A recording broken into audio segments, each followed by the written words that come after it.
My son, in front of my ex-wife and her new husband, slammed his fist on the table of a five-star restaurant. He pointed right at my chest and screamed, "You are a loser, Dad. My mom's new husband isn't."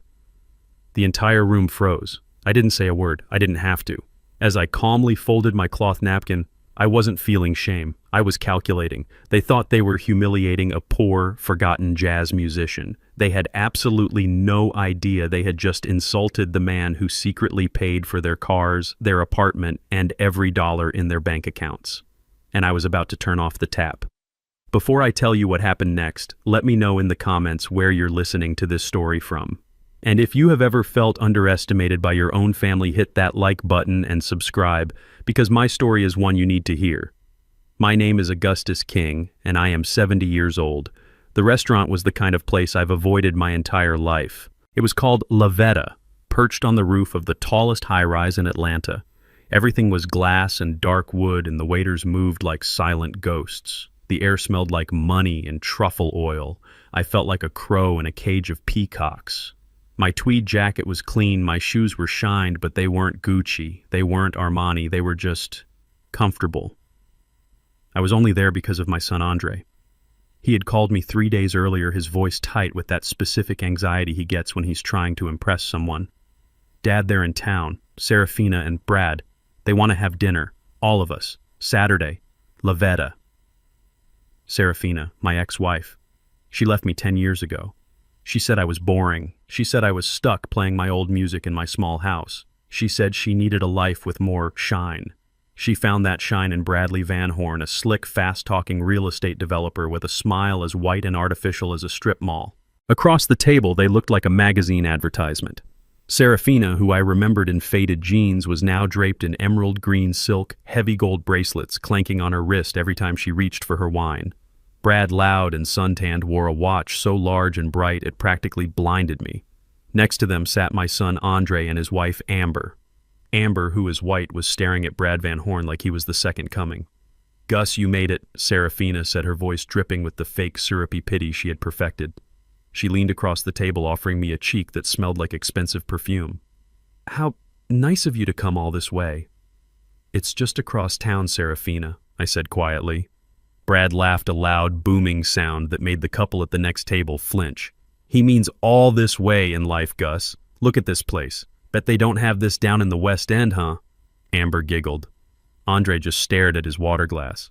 I knew this was a performance. I was the prop, the before picture they needed to highlight their glorious after. I was the ghost of poverty past, invited to a feast to prove how far they had come. I just smiled and nodded. "It's a nice place, Brad." The waiter arrived, a young man so stiff he looked like he was in pain. He handed us menus that were the size of small posters bound in heavy leather. I opened it and saw words I didn't recognize, followed by numbers that made no sense. A simple steak was listed as filet de boeuf executif for $180. Brad didn't even read the menu. He waved a dismissive hand. "Just bring the Barolo, the 2010, and we'll start with the Osetra caviar for the table. Except, maybe not for Gus. Looks like he might prefer a beer, huh?" "Water is fine for me," I said. Serafina placed her hand heavy with diamonds on Brad's arm. "Oh, Bradley, be nice. Gus is simple. He likes simple things. It's quaint." "Simple is one word for it," Brad said, winking at Amber. Amber, my daughter-in-law, jumped right in, her voice eager. "Oh, Brad, Andre is so fascinated by your investment strategies. He really is. He's always saying he wishes he had a real mentor, someone who actually achieved something, you know." There it was, the first cut. I glanced at Andre. He wouldn't look at me. He just took a long, deep drink of his wine. "Well, it's not magic," Brad boasted, leaning back so everyone could admire his diamond watch. "It's about vision. It's about being aggressive. You don't get a fleet of Bentleys by playing it safe, right?" "We just got back from Dubai." Serafina chimed in perfectly on cue. "The shopping, Gus. You just wouldn't believe it. I bought this bracelet there." She shook her wrist again, the gold clanking. "And Brad is closing on a new property, a $10 million deal. Isn't that right, darling?" "Just a little something," Brad said, polishing his nails on his lapel. "You gotta keep moving. Stagnation is death. Right, Gus?" He was looking right at me. Stagnation. That was his word for me. The man who still lived in the same neighborhood, who still played the same music, who still wore the same old jacket. I didn't rise to the bait. I just sipped my water. My silence seemed to infuriate them more than an argument would have. It was like they needed me to be visibly impressed or visibly pathetic. My calm neutrality was ruining their performance. Serafina decided to change tactics, turning the full force of her toxic pity directly on me. "Gus, darling," she said, her voice softening into a purr I knew well. It was the voice she used just before she asked for something or just before she delivered a killing blow. "We were talking, Brad and I, and we are worried about you." "Worried about me, Serafina? I'm fine." "No, you're not," she insisted, shaking her head slowly. "You're still in that tiny, drafty house in the West End." Andre told us. "It's falling apart. The neighborhood isn't safe. You're 70 years old, Gus. You're all alone. It's sad." Amber nodded, her expression a perfect mask of fake concern. "She's right, Gus. Andre and I worry constantly. What if you fall? What if someone breaks in?" Brad leaned forward, steepling his fingers. "What Serafina is trying to say, Gus, is that it's time to be realistic. A man has to know when to accept he's at the end of his road. It's time to upgrade. We've been looking at some wonderful assisted living facilities, top-notch. They have nurses and activities." "I don't need a nurse, Brad," I said, my voice still even. This is when Andre snapped. He had been silent this whole time, his face getting redder with every glass of wine. He was trapped. He was trapped between the man he wanted to be, the man his wife and mother demanded he be, and the man he was. He looked at me, his father, and all he saw was an obstacle. "Dad, why do you have to be so damn difficult?" he said, his voice suddenly loud. "Andre," I said, trying to warn him. "No, I'm tired of this. I'm tired of being embarrassed," he hissed. "Embarrassed. Yes, embarrassed. Look at you. You look like you just crawled out from under a bridge. We're at Lavetta, Brad and Serafina flew in from Dubai, and you show up in that." He gestured wildly at my jacket. "These are my clothes, son." "They're a joke," he said, his voice rising. "Just like that stupid house, Serafina is right. It's a dump. We're trying to help you, and you're too proud and stubborn to accept it. You're too stuck in the past. Don't you get it? No one cares about your old jazz music anymore. It's over." I tried to de-escalate.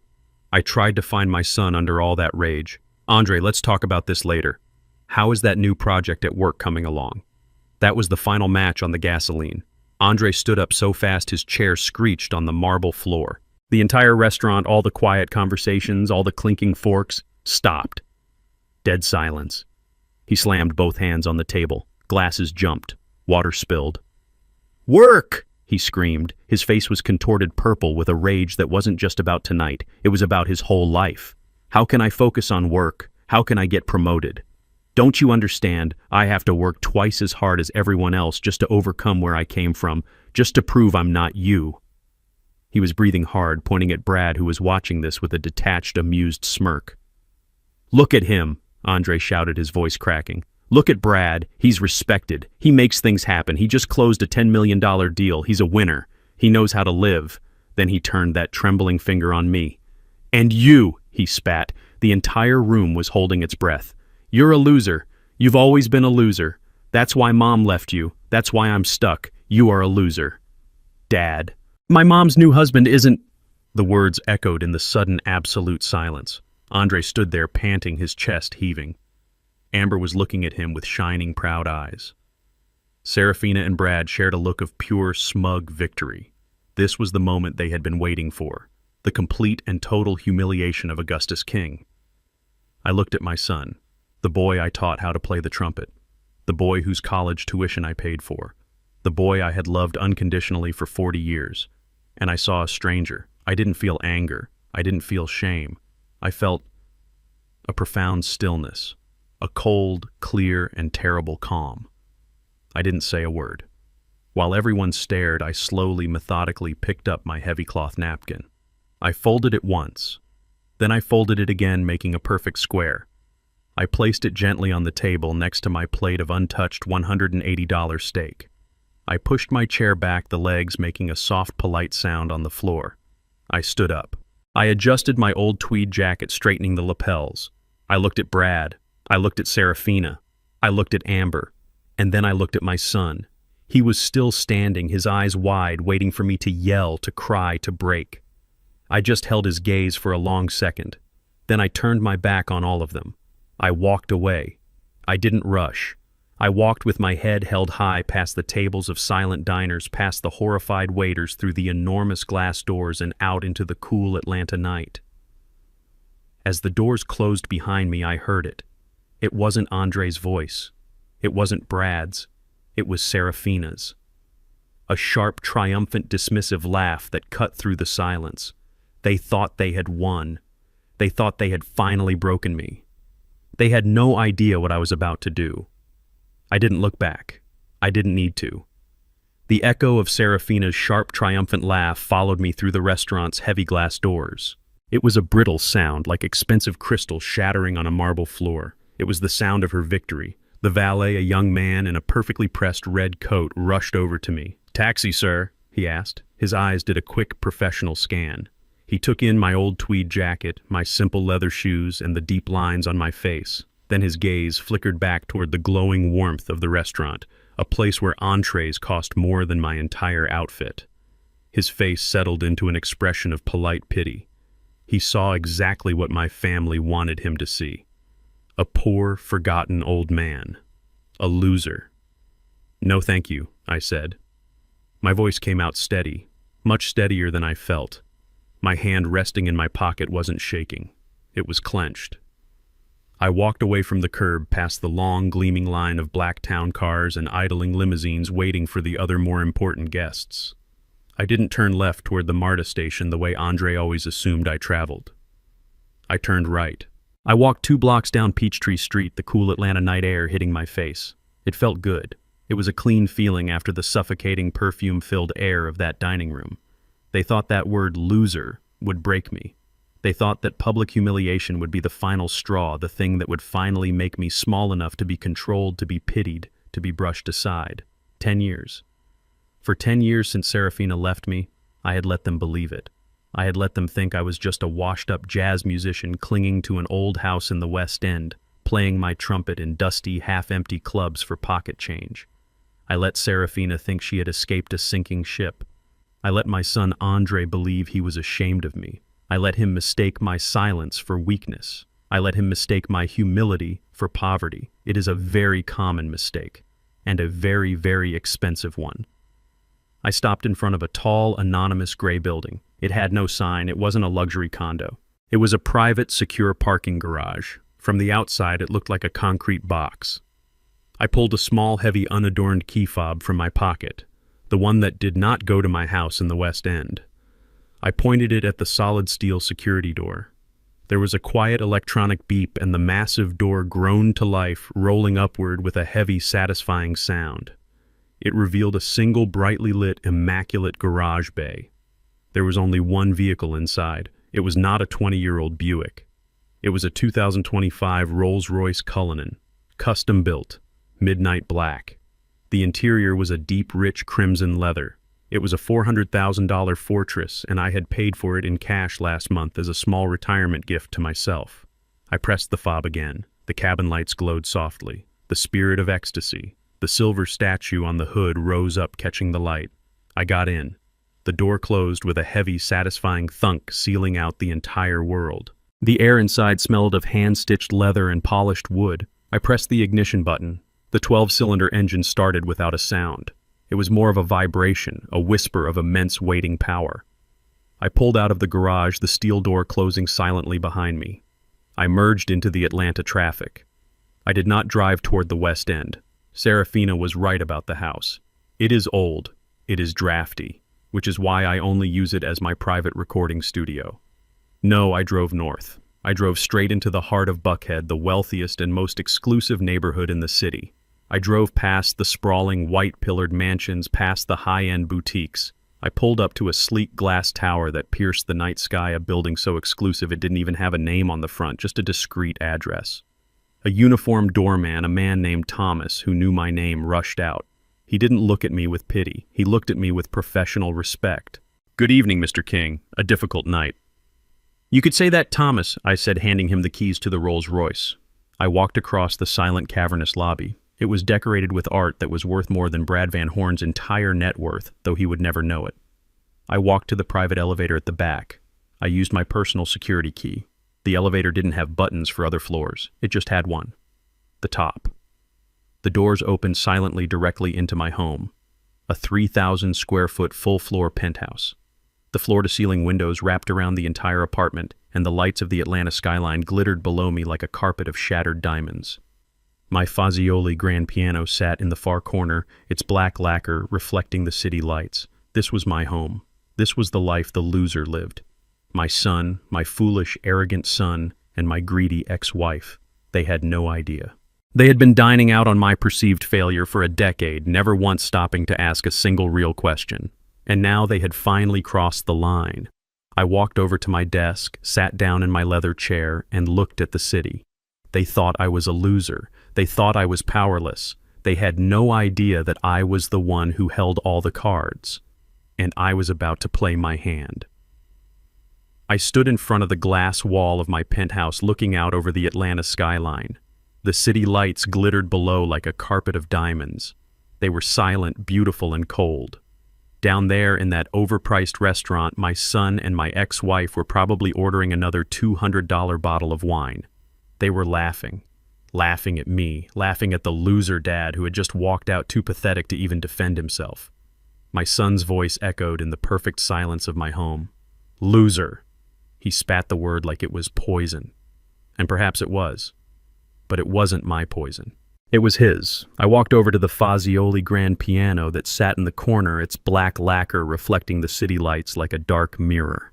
I ran my fingers over the keys, the polished ivory cool and smooth beneath my touch. I didn't play a note. I didn't need to. The silence in this room was worth more than all the noise they were making back at that restaurant. They see Augustus King, the old man in the worn-out jacket. They see the small crumbling house in the West End, the one I keep because the acoustics in the main room are perfect, because the walls still smell like 30 years of history, like vinyl and sweat and inspiration.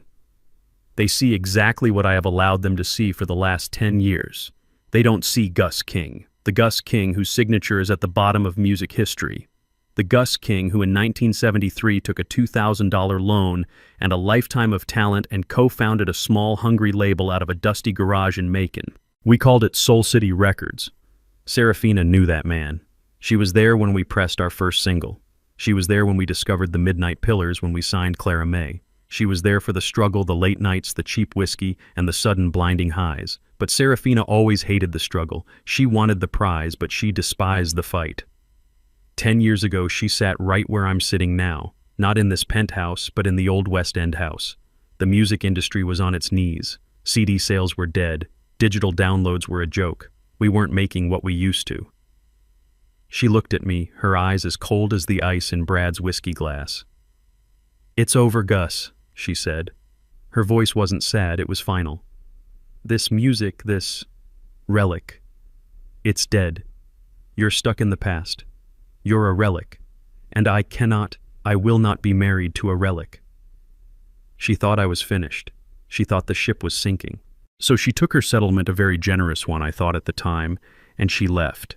She jumped from my sinking ship right onto Bradley Van Horn's plastic yacht, all in one smooth, practiced motion. She left me for new money, for Dubai, for Bentleys, for a life of shiny, hollow things. She left in 2015. What Serafina, in all her forward-thinking wisdom, didn't know, what she couldn't possibly know, was what would happen next. In 2016, the streaming boom began. And suddenly the entire world woke up and remembered what real music sounded like. Suddenly that old jazz music my son is so deeply ashamed of wasn't a relic. It was an asset. That dead catalog I refused to sell, the one I held on to while the industry burned around me, became the single hottest property in music. That old Midnight Pillars track it played during the Super Bowl halftime show last year. The royalties from that one night, from that one song, paid for this entire penthouse, in cash. That soul ballad by Clara May that Serafina always hated. A 20-year-old rapper sampled it last month. It went to #1 in 12 countries. I own 50%. 50% of everything. Brad Van Horn boasts about a $10 million deal. That's cute. My son Andre thinks I make maybe $40,000 a year if I'm lucky. My corporation, the one Mr. Morrison manages quietly. from a discreet office downtown, pulls in more than that every single day. Before I even get out of bed, every time someone in Tokyo clicks play on a Soul City classic, I get paid. Every time a kid in London uses one of my bass lines in a TikTok video, I get paid. Every time a Hollywood blockbuster needs a classic sound to feel authentic, they call me. And they pay. Serafina divorced a relic. She had absolutely no idea she was divorcing the king. I walked over to my desk. I picked up a small framed photo. It was Andre, maybe 10 years old, holding his first trumpet. My trumpet. His smile was wide and genuine, filling his whole face. He hadn't learned to be ashamed of me yet. He hadn't learned to measure a man's worth by his watch. I kept it all a secret. For him. I had seen what unearned money does to kids. I saw it in the music industry every day. It makes them soft. It makes them weak. It makes them entitled. It makes them exactly what Andre has become. My silence, my plan to protect him, it failed. It didn't make him strong. It just made him hungry for what he didn't have. It made him look at me, his own father, and see nothing but failure. Because I wasn't loud like Brad. I wasn't shiny like Serafina's jewelry. He called me a loser. I walked back to the window, the glass cool against my forehead. The city lights were bright, but my anger was brighter. It was a cold, clean, purifying anger. Serafina thinks I'm poor. Andre thinks I'm a failure. Brad thinks I'm an old fool, a potential mark to be scammed. They have built their entire world, their entire sense of superiority on the foundation of my failure. And I am about to pull that foundation out from under them. I sat down at my desk, the real one. Not the cluttered workbench in the West End studio, but the massive hand-carved mahogany desk in my penthouse office. It was silent up here, no traffic, no neighbors, just the quiet hum of the air filtration system. My plan had been so simple, so pure, I thought. When Andre was a boy, I gave him everything I never had. Music lessons, books, a safe home.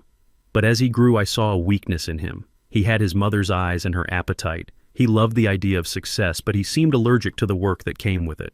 He wanted the applause without the practice. So when Serafina left, I made a choice.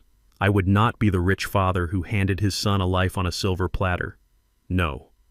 I would let him believe the lie. I would let him believe his mother left me because I was a failure. I would let him think I was just a poor, struggling musician. I wanted him to fight. I wanted him to build his own life. I wanted him to become a man on his own terms, forged in his own fire, not coasting on the dying embers of mine. I wanted him to be better than me. I wanted him to earn his success so that no one, not even a woman like his mother, could ever make him feel small. What a fool I was. A romantic, sentimental fool. I didn't forge a man. I just gave him an excuse. My failure became his crutch. It became the reason he couldn't succeed, the anchor he could blame for all his own shortcomings. He called me a loser. The bitter irony is that on some level he was right. Because my son Andre King at 40 years old is a complete and total failure. And the only reason he doesn't know it, the only reason he can sit in a 5-star restaurant next to his shiny new stepfather and call me a loser is because I, the loser, have been secretly funding his entire pathetic life. He thinks I live in that tiny West End house. He has no idea who really owns the luxury high-rise condo he lives in. He has no idea who really pays the $2,500 a month homeowners association fee. He thinks he got a great deal on his lease. He doesn't know that the leasing company is a shell corporation owned by Soul City Records. He's been living in my property for 5 years rent-free and calls it making it. He thinks that gleaming white BMW M5 in his parking spot is a sign of his success as a junior marketing consultant. He has no idea that the car is leased by my corporation under my name. He thinks the low monthly payment is because of his great credit. He doesn't know it's because the payment is just an internal transfer in my accounting books. And the worst part, the part that makes my stomach turn with a sickness I can't even name. The trust fund. About 5 years ago, Andre came to me not here in the penthouse but at the West End studio. He was wringing his hands full of excuses. He had credit card debt. He was behind on his car payment. He was going to be evicted. I should have let him fail. God, I should have let him hit rock bottom right then. But he was my son. And he was crying. So I invented a story. I told him my parents, his grandparents, people who died with barely a penny to their name, had apparently left a small secret trust fund for him. A delayed inheritance. For the last 60 months, my lawyer, Mr. Morrison, has been wiring $10,000 on the first of every month into Andre's checking account. $10,000 every month. He called it his seed money. He told his friends it was old family money. And tonight, high on his mother's praise and his stepfather's false glamour, he used that money, my money, to buy an $80 steak just so he could have the privilege of standing up and spitting in my face. He called me a loser while surviving on my charity. He called me a failure while living in my house and driving my car. He, Amber, Serafina, and Brad, they all sat there wrapped in their bubble of smug superiority and laughed. They laughed at the man who was paying for their entire illusion. I picked up the phone. It was heavy in my hand. It wasn't my cell. It was the secure line on my desk, the one that went directly to Morrison. It was 3 a.m, but I knew he'd be awake. He always is. He picked up on the first ring. Augustus, I saw the restaurant reservation. I assumed I'd be hearing from you. How bad was it? I leaned back in my chair looking at the glittering, silent city lights. He called me a loser, Morrison. There was a long pause on the other end. I see, Morrison finally said, his voice cold and precise. So after 10 years, it's time. It's time, I said. Shut it all down. Now. I sat there in my office, the city lights blurring into a watercolor painting of reds and golds through the glass. The silence was absolute. My son's voice, raw and full of contempt, was the only thing I could hear. You're a loser. A loser. A loser who had paid for the expensive private high school that gave him his superior education. A loser who had paid for the Ivy League college he dropped out of. A loser who for the last 5 years had personally funded the very air he breathed. He and his mother and his new shiny stepfather, they had all laughed. They had laughed at their own lifeline. They had spat on the hand that was secretly, patiently feeding them. My anger wasn't hot. It wasn't the explosive rage of my son. It was cold. It was a cold, quiet, calculating weight that settled deep in my chest. It was the anger of a king who had just been mocked by a court jester who didn't realize the king owned the entire castle. I had let this go on for too long. My silence, my desire to protect him from failure, I saw it clearly now. It had not been kindness. It had been cowardice. I hadn't been protecting him. I had been enabling him. I had been building this monster of entitlement, feeding it $10,000 at a time. He wanted a winner. He wanted to see what a winner does. Fine. I would show him. I picked up the heavy, old-fashioned telephone on my mahogany desk. This wasn't my cell phone. This was a secure, hardwired line. There was only one number programmed into its speed dial. I pressed the button. It rang once. Augustus! Mr. Morrison's voice was sharp, awake, and professional, even at what was now approaching 3 o'clock in the morning. He had been my lawyer, my business manager, and my confidant for 40 years. He was the only other person on earth who knew the full truth. Morrison, I said. My own voice sounded strange to me. It was perfectly calm, flat, devoid of all emotion. I saw the reservation for 4 at La Veta on your calendar, Morrison said, his voice equally flat. I assumed I would be hearing from you. How bad was it?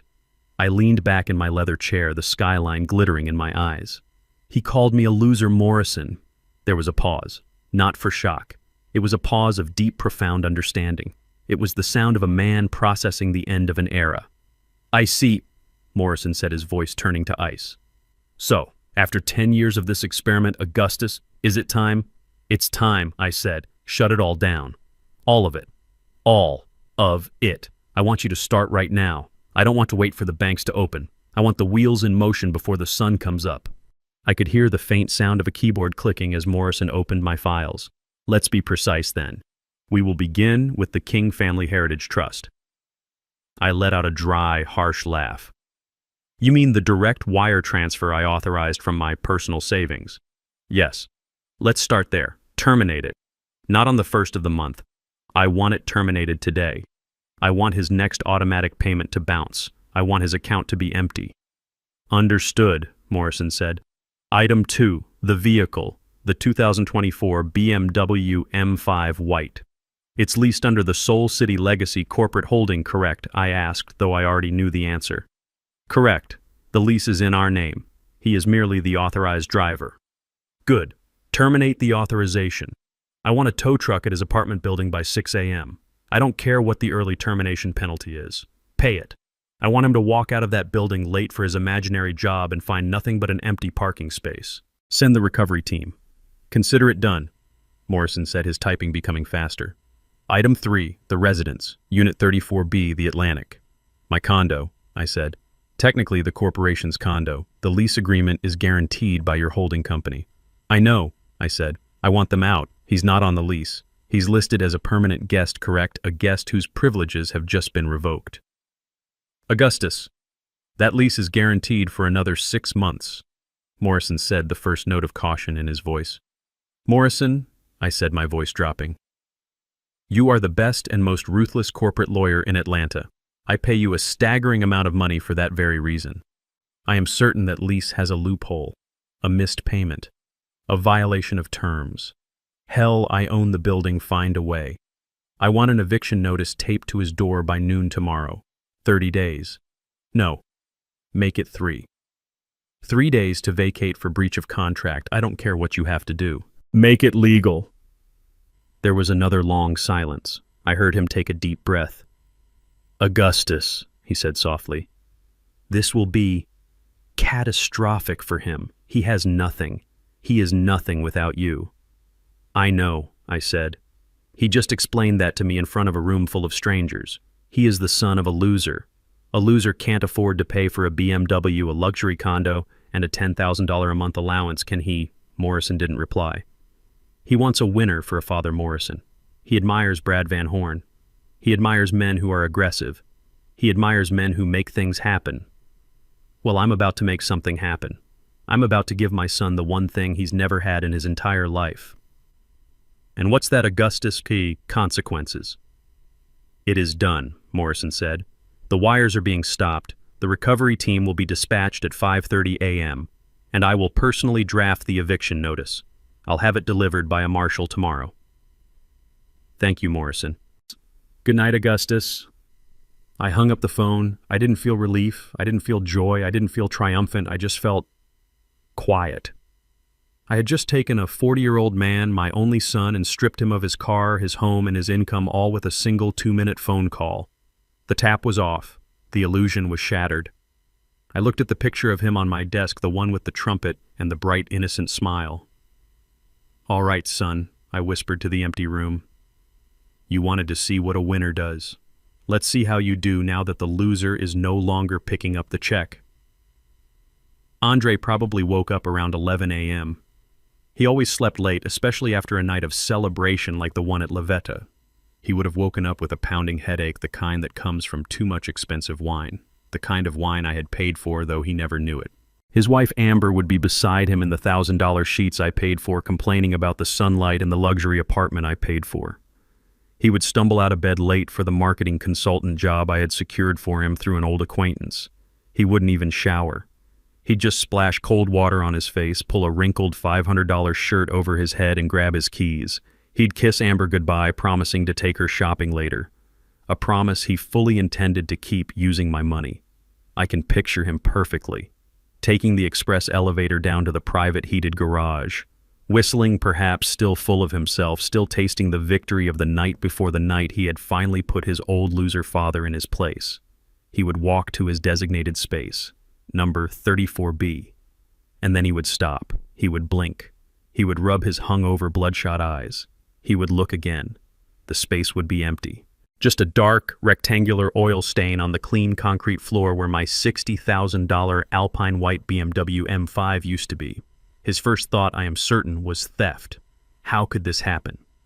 Here in this secure building, he would feel violated, outraged. How could someone dare to steal from him?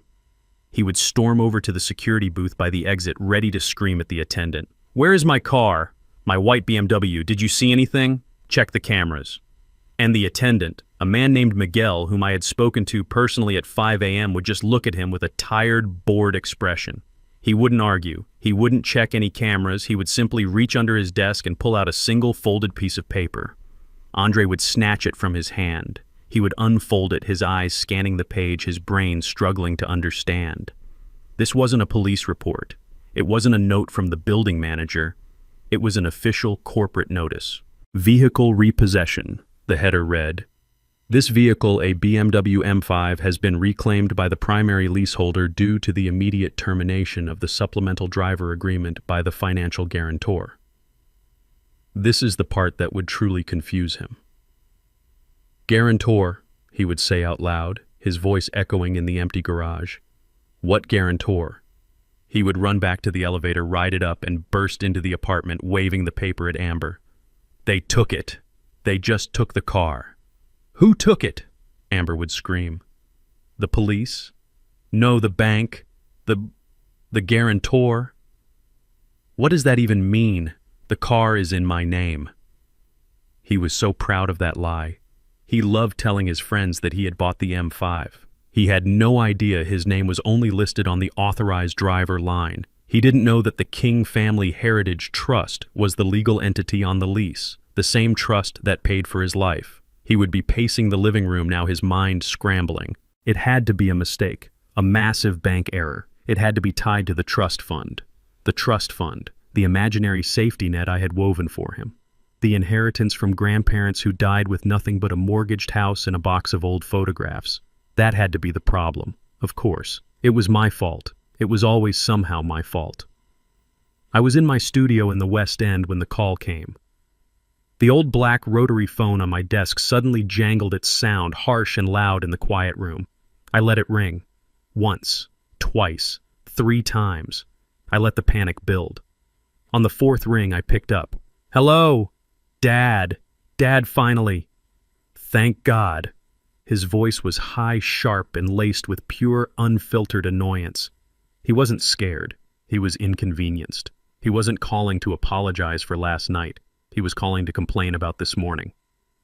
Something is wrong, Dad. Seriously wrong. The bank or someone I don't know. They took the M5. They towed it right out of the garage. There's a notice here, something about a guarantor.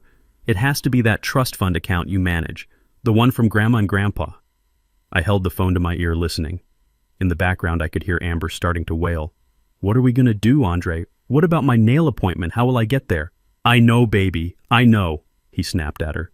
Then his voice was back in my ear, demanding, Dad, did you hear me? You need to call the bank. You need to call whoever manages that fund, and you need to fix this. I have to get to work. This is a nightmare. I held the receiver, feeling the cool, heavy plastic in my hand. I pictured him standing there in his luxury apartment, barefoot on the expensive hardwood floors I paid for, looking out over a city he hadn't earned.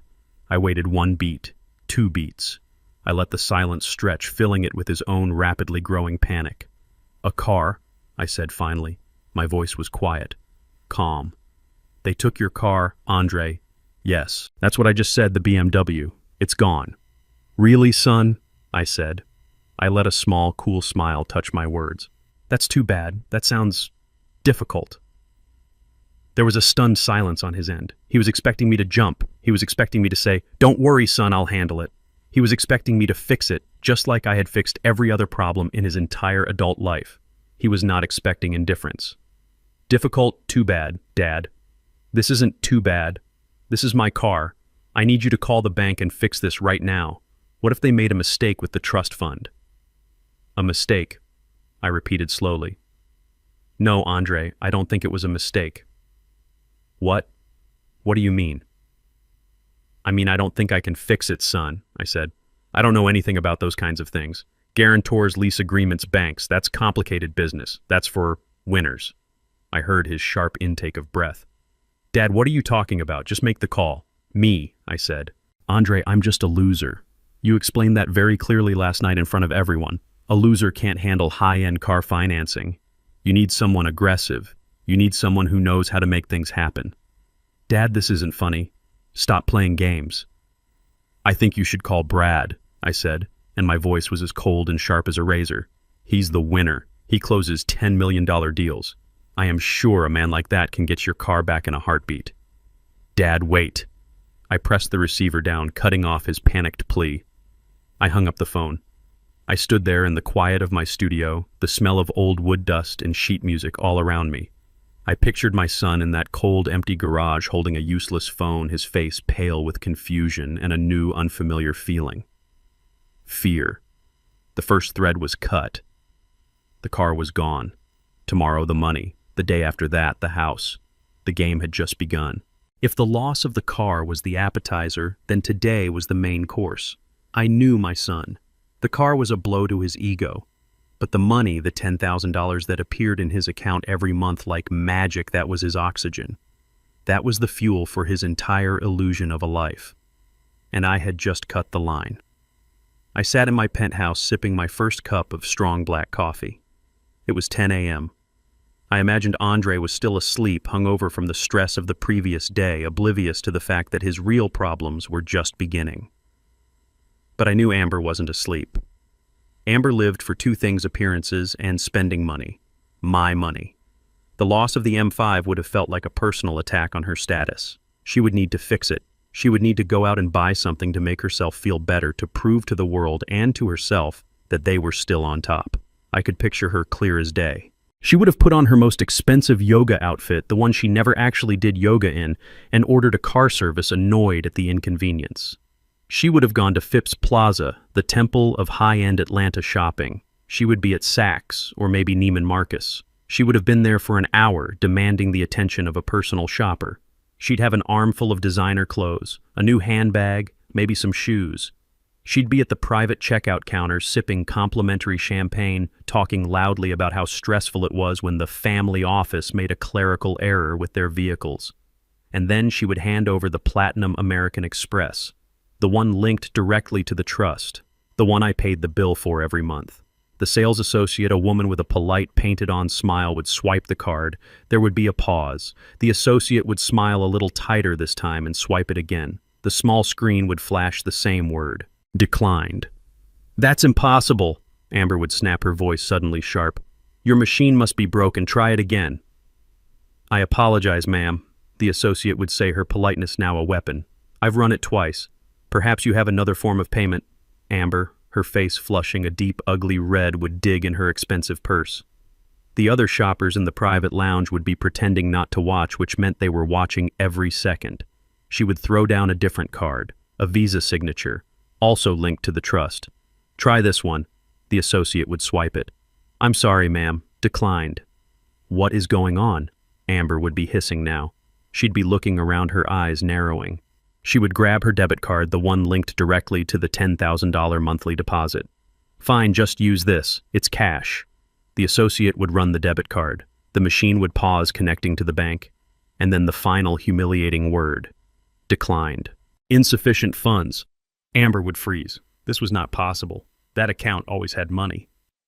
"Ma'am," the sales associate would say, her voice now dripping with cold condescension, "the total is $3,400. Will you be paying, or shall I return these items to the floor?" I smiled as I pictured her walking out of that store empty-handed, her face burning with a humiliation that a leased BMW could never buy. She would get back in her hired car, and she would call her husband, and she would be screaming. The sound of my other phone, the cheap burner phone I used only for my family, would have shattered the silence of Andre's apartment. He would snatch it up. "Amber, what's wrong?" And then the flood. "What's wrong? Andre, what's wrong? All the cards. They're declined. Saks, Neiman's, even the debit card. Insufficient funds. What did you do? You said the trust paid for everything. You said we were fine." Andre would feel the blood drain from his face. The car was a problem. This was an apocalypse. "Calm down," he'd yell back.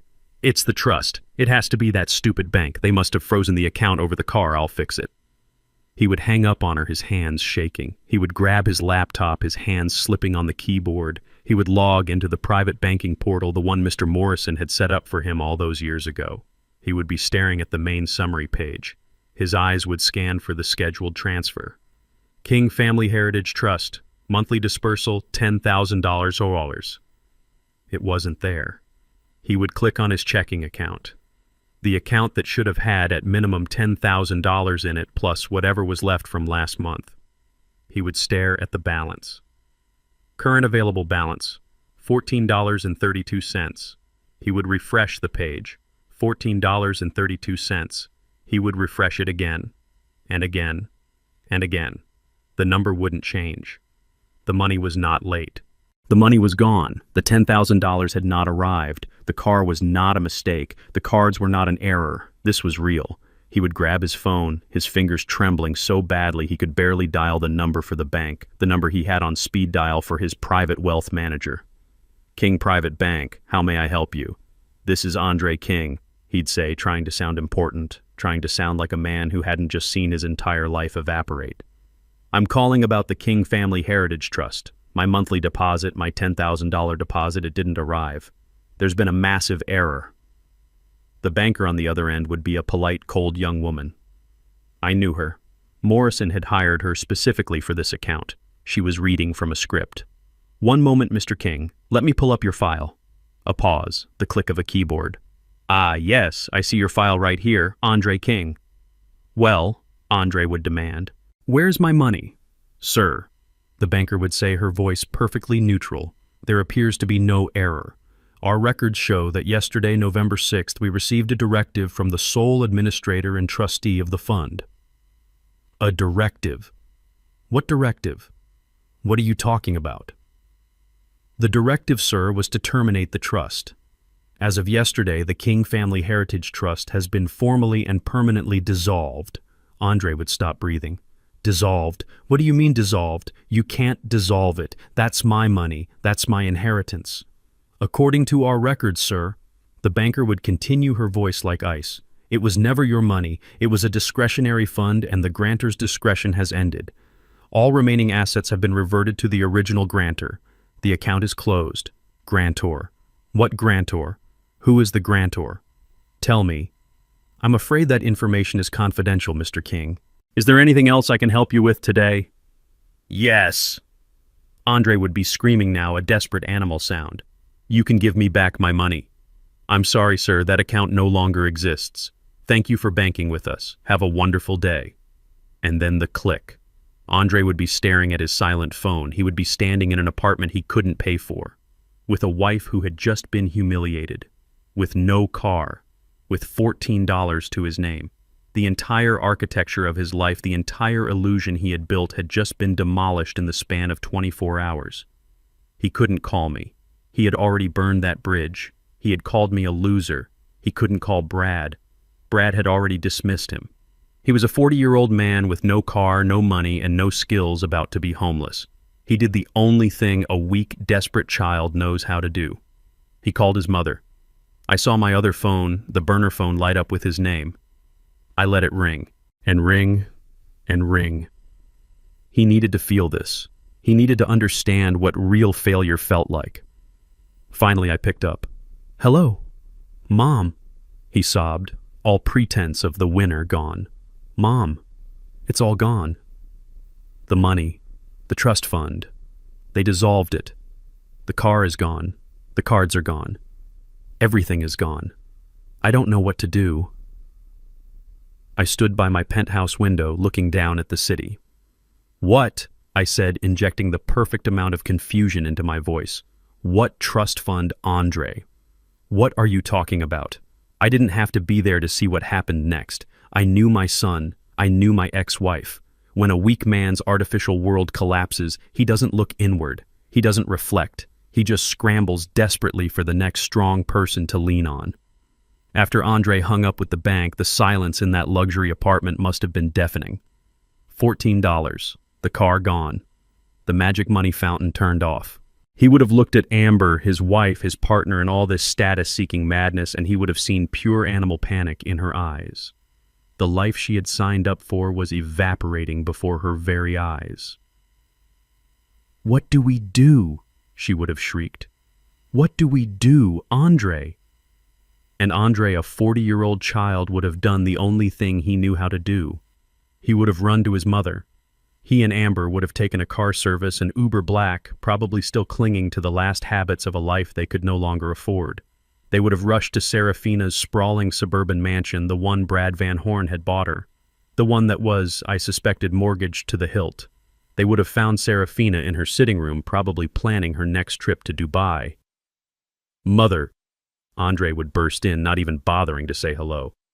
"We have a problem. A huge problem." Serafina would look up, annoyed at the interruption.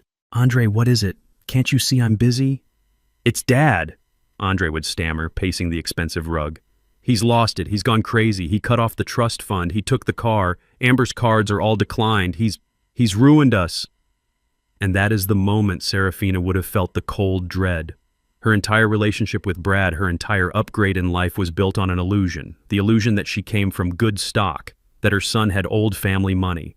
Andre's $10,000 a month trust fund and his shiny BMW were her proof.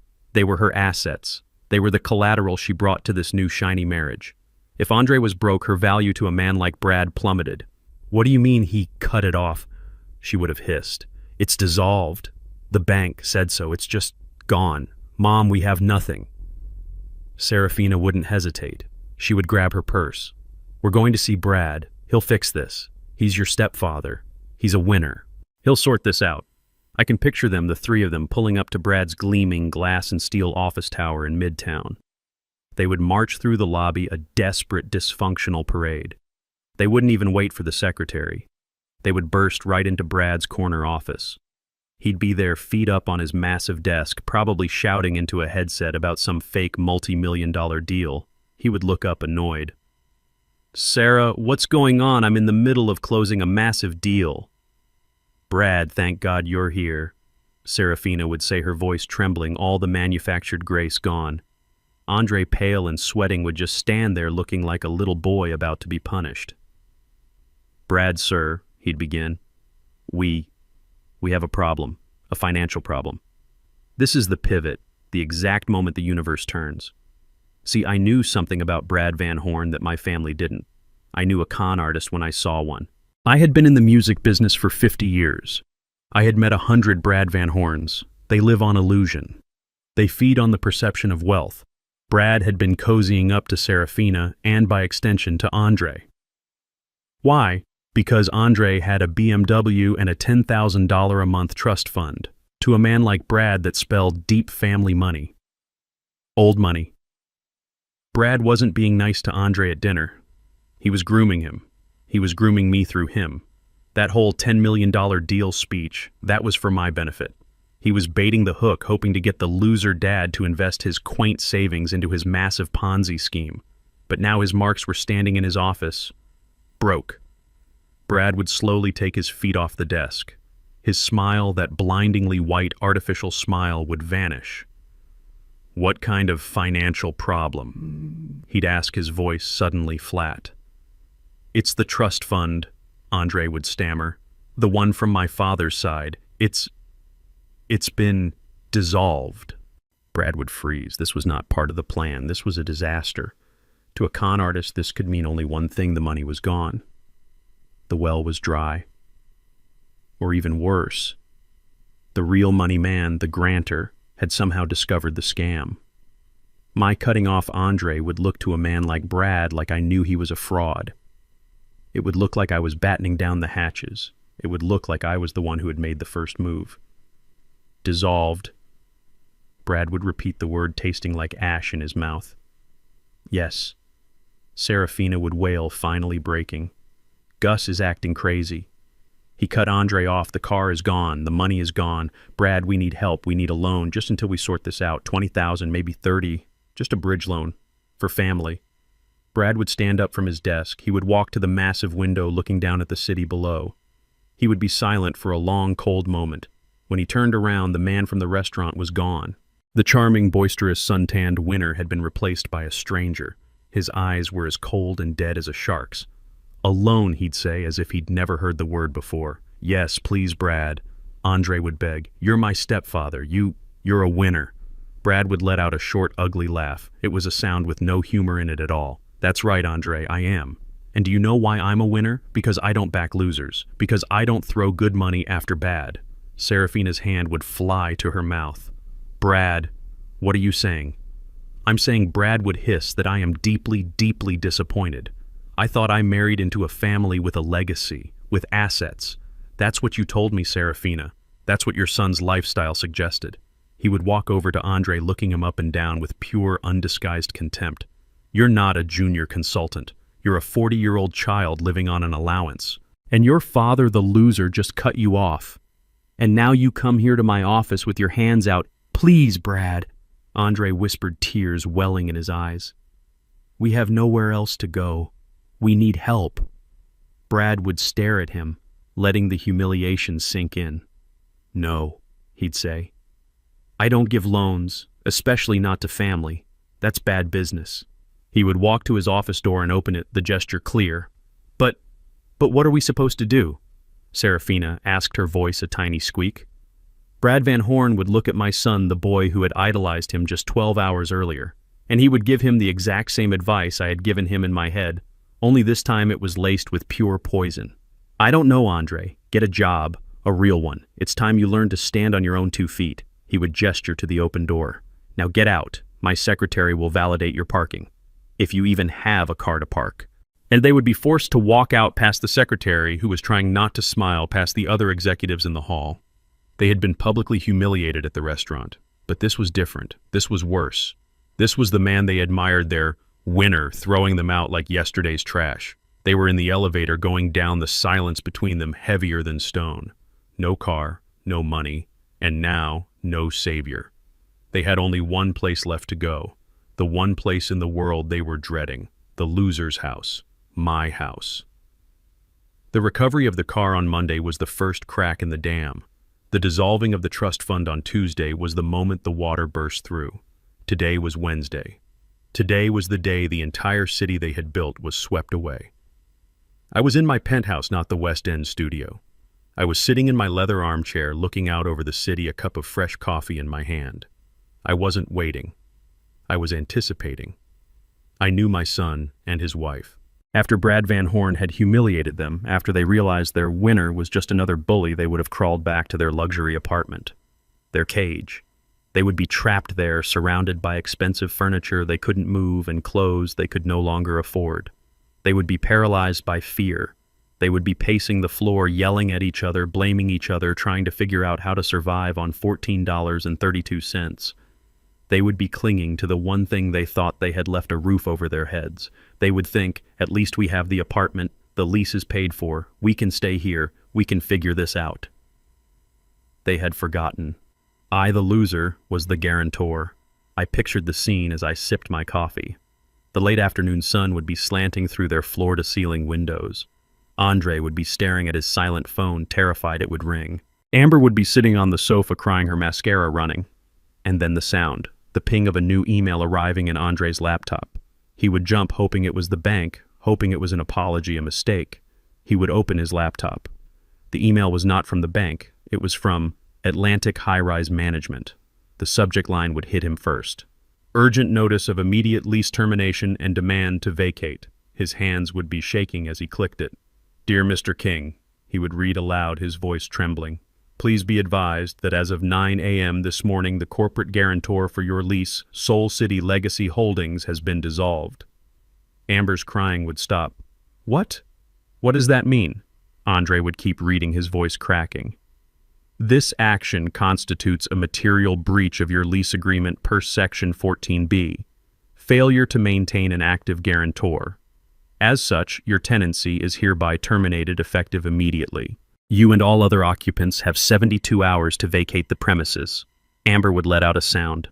Not a cry, a shriek, a raw animal sound of pure primal terror. 72 hours, Andre, 72 hours.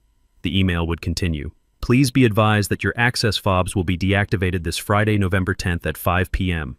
Any personal property remaining after this time will be considered abandoned. We are sorry for any inconvenience this may cause. Andre would just stare at the screen. The car was gone. The $10,000 a month was gone. His credit was shot, and now the roof over his head was gone. In 3 days, he would be homeless. I knew what they would do next, because there was only one move left on the board. They had no money for a hotel. Serafina had clearly abandoned them to deal with her own crisis with Brad. They had no car. They had $14. They would have to use that money for a single taxi ride, a ride of shame. They would have to leave the shimmering glass towers of Buckhead and travel south. They would travel to the one place they despised, the one place they had mocked, the one place they thought was beneath them. They would have to go to the loser's house. I was there. I had been waiting in my West End studio all afternoon, the door locked. I sat in my old armchair, my trumpet on its stand beside me. The house was quiet. At 4:30 p.m. I heard a car door slam, not a luxury European car door with its heavy, satisfying thunk. It was the thin, rattling slam of a Toyota Prius taxi. I heard footsteps running up the broken walkway, and then the pounding began. It wasn't a knock. It was a desperate, frantic, angry banging. "Dad! Dad, open the door! I know you're in there! Open the door, damn it!" I heard Amber's voice hysterical. "Andre, break it down! He has to let us in! He can't do this!" The pounding continued. "Dad, please, we have nowhere to go! Please open the door!" I let them bang, I let them yell, I let them feel the desperation that they had planned to inflict on me. I let them feel what it was like to be old and poor and locked out.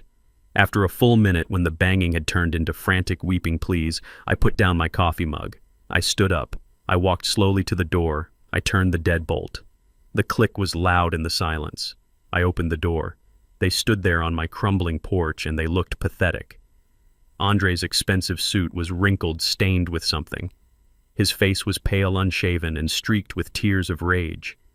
Amber was beside him, her beautiful hair a mess, her designer dress looking like a costume, her mascara running in black rivers down her cheeks. They looked like what they were. Frauds. The moment he saw me, Andre's anger dissolved into a desperate plea. "Dad, thank God you have to help us. You have to—" He tried to push past me into the house, but I didn't move. I stood in the doorway blocking him. "Help you with what, Andre—" "The apartment," he cried. They're kicking us out. They're evicting us. We have 3 days. 3 days, Dad. It's all a mistake. It has to be. You have to call them. You have to guarantee the lease." Amber pushed forward, her face a mask of desperation. "He's right, Gus. You have to co-sign for us. You have to call the bank or give us money for a new place. You can't let us be homeless." I looked at them. My son, my daughter-in-law, the two people who had sat in splendor just a few nights ago watching me be humiliated. I looked at Andre. "Co-sign, Andre. You want me to co-sign?"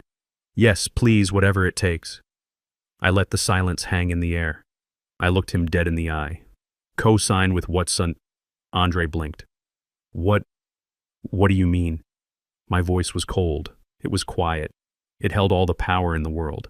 "I mean, what am I supposed to co-sign with the pension of a washed-up jazz musician, the savings of a man who lives in a crumbling house in the West End?" I took a step forward and he flinched. "You told me in front of everyone that I was a loser. A loser can't guarantee a luxury apartment in Buckhead, Andre. A loser doesn't have the credit to co-sign for anything. My word means nothing. I'm a failure, remember?" The color drained from his face. He understood. This was not a mistake. This was not an accident. This was a choice. My choice.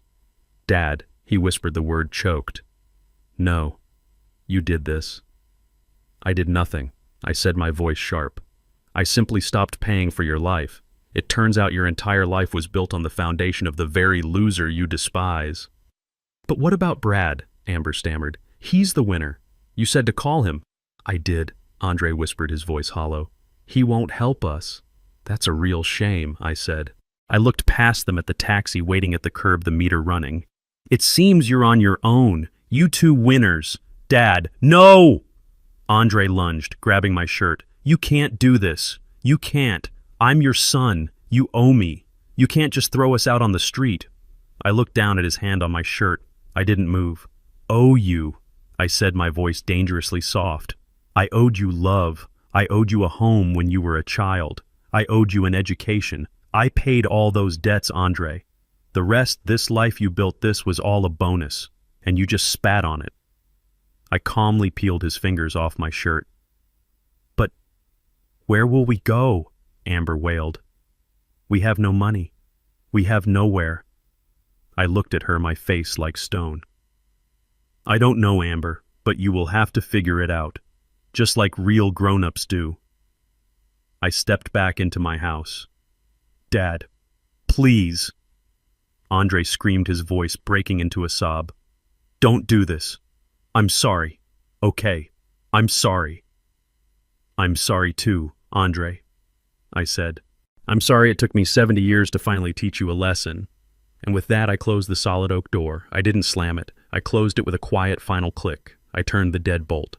The sound was loud in the small, quiet house. On the other side of the door, the pounding began again. But this time it wasn't angry. It was the desperate, hopeless, terrified sound of two people who had just realized the game was over. and they had lost. I walked away from the door into my studio and picked up my trumpet. It was quiet for a week. 7 days. I spent that time in my penthouse. I played my Fazioli piano. The notes hung in the air, clean and clear, echoing in the high-ceilinged room. I drank my coffee strong and black. I read the financial reports Mr. Morrison sent over. Soul City Records had just finalized a new streaming deal that was worth 8 figures. I slept well for the first time in a long time. Down in the city, I knew my son's life was systematically disintegrating. Monday was the car, Tuesday was the money, Wednesday was the apartment. Andre and Amber were at this very moment homeless, carless, and had exactly $14 to their name. I imagined they had crawled to Serafina. I imagined the three of them were holed up in Brad Van Horn's gaudy mansion, blaming me, cursing me, trying to figure out how to get a lawyer with no money. I imagined they were a little knot of vipers turning on each other, their world shrinking. I didn't care. I had cut the cord. It was done. It was Saturday night, exactly 1 week after that dinner at La Veta. I was in my study, a glass of bourbon neat in my hand. I was looking out over the Atlanta skyline, the lights glittering like a sea of fallen stars. I was at peace. Then the burner phone rang. The cheap plastic phone I kept only for them. It vibrated violently on the polished mahogany of my desk, an ugly, demanding, desperate sound in my quiet sanctuary. I looked at the screen.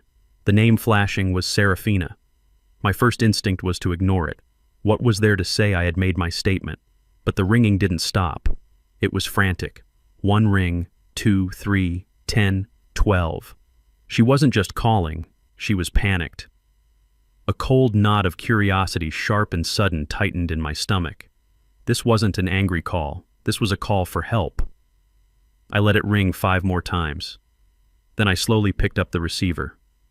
"Hello, Serafina?" I was expecting her voice. The cold, cutting, superior voice she had used on me for a decade. I was expecting threats.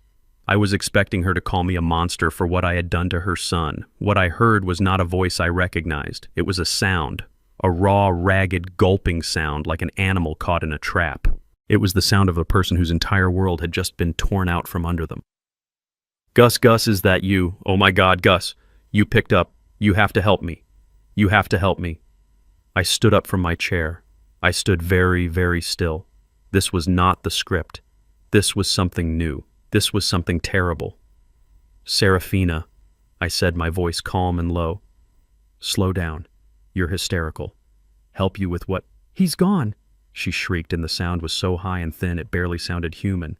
He's gone, Gus. He's just gone. I frowned. Who's gone, Andre? Is Andre all right? No, not Andre. Brad. He's gone, Gus. He disappeared. What are you talking about? I said, gripping the phone. He's a grown man. He probably went on a business trip. He's a winner. Remember winners travel. No, she screamed. And this time it was a scream of pure, undiluted terror that made the hair on my arms stand up. You don't understand. The police are here. The police are in my house right now. They're walking through my living room. They're asking me questions, Gus. They're asking me questions I can't answer. My blood went cold. This was not my plan. My plan was to teach my son a lesson, to cut them off, to let them taste the real world. This was something else entirely. Serafina, I said, and my voice was sharp now, the voice of a man who runs a multi-million-dollar corporation. Stop crying and focus. Tell me exactly what happened. Why are the police at your house? I woke up this morning, she sobbed, her words tumbling out. He wasn't here. I thought he'd gone for a run, but his car was gone. His clothes from the closet, all his suitcases, gone. He just left me. So he left you, I said. That's not a matter for the police. That's a matter for a divorce lawyer. You're not listening, she wailed. The bank called, and then another bank, and then the police showed up an hour ago. It wasn't just his clothes, Gus. The accounts. They're empty. Everything my accounts. The house. The house, I said. The mortgage, Gus. He told me the house was paid for in cash. He told me it was a gift. It was a lie. The bank called. We're 6 months behind. They're foreclosing. They're taking the house. I closed my eyes. I saw it. I saw the whole house of cards, the flashy watch, the leased Bentley, the vague talk of $10 million deals. Brad Van Horn, the winner. And the police, I pressed my voice low. Why are they there, Serafina? Her voice dropped to a terrified whisper. I could barely hear her. It's not just the mortgage, it's his investors. The police said, oh God, Gus. They said he wasn't an investor. They said he was running a Ponzi scheme. They said he was a con artist and that I was his partner. Of course. It was so simple, so ugly, so perfectly horribly obvious. My ex-wife, in her desperate, blinding quest for shine, had married a common criminal, a fraud. They said, she was choking on her sobs now, they said his name, his real name isn't even Brad Van Horn.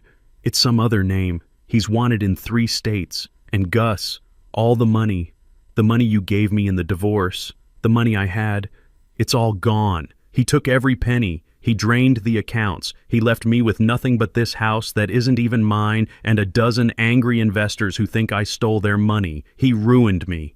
Gus, he ruined me. She was wailing now, the full crushing weight of her reality finally breaking her. I was silent. I was processing. I was connecting the dots, my small, quiet act of cutting off my son. It had been the stray butterfly wing that started a hurricane. Serafina, I said, why did he leave now? I don't know, she shrieked. He was fine yesterday. He was talking about his big deal. Wait.